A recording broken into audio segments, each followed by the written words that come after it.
ایران،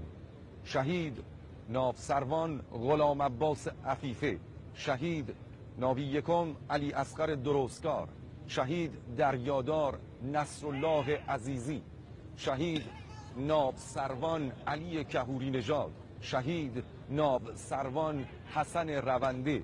و شهید دریادار محمد ابراهیم همتی و شهید ناب سروان حمید قهرمانی و 10 شهید و 100 شهید سرفراز دیگر که در حراست و حفاظت و پاسداری از آبها و مرزهای دریایی کشور عزیزمان ایران عاشقانه بر قلب دشمن تاختند و این آرامش و امنیت را به همه ما هدیه دادند. یاد و خاطره همه شهیدان سرفراز را گرامی می‌داریم.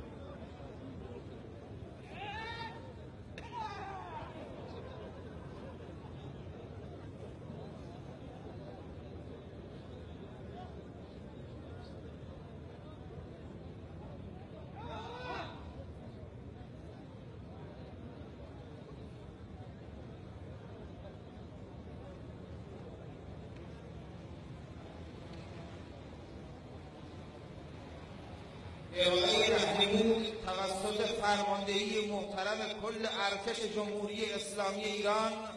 امیر سرلشکر صالحی